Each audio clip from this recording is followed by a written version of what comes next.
जीरा राइस कैसे बनाएं? चलिए इंग्रेडिएंट देखते हैं। सबसे पहले मैंने 250 ग्राम चावल लिया है और मैंने इस चावल को भिगो कर नहीं रखा।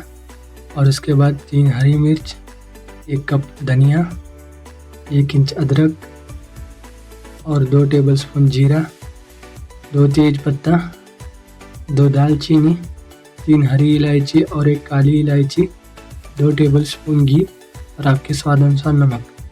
तो चलिए देखते हैं कैसे बनाया जाए। मैंने एक बर्तन रखा है और उसमें 2 टेबलस्पून घी डाल रहा हूँ। आप चाहिए तो तेल भी डाल सकते हो।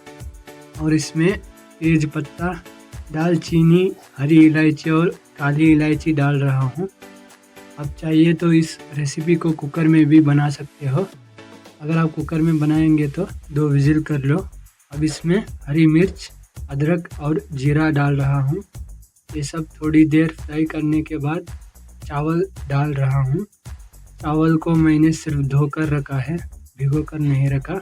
ये सब डालने के बाद इसको कम से कम 10 से 15 सेकंड अच्छे से फ्राई कर लो।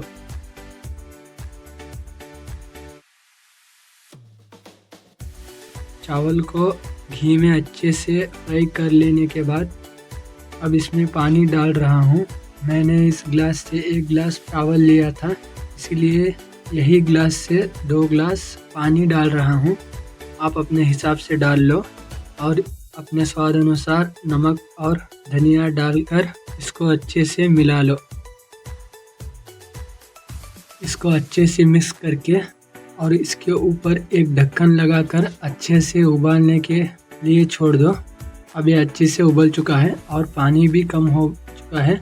यही हमारा चावल 15% पक चुका है और इस पे ढक्कन लगाकर 15 से 20 मिनट तक धीमी आंच पे पकने के लिए छोड़ देंगे।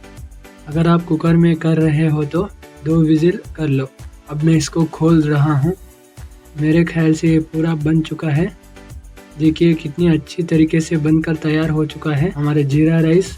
मैंने इसको उबालते वक्त ही 2-3 बार चेक करके उबाला है। आप भी वैसे ही करना, वरना चावल जल सकता है। अब ये पूरी तरह से बनकर तैयार हो चुका है। आप भी इस रेसिपी को अपने घर में ट्राई कीजिएगा और आपको ये रेसिपी कैसी लगी कमेंट में ज़रूर बताना।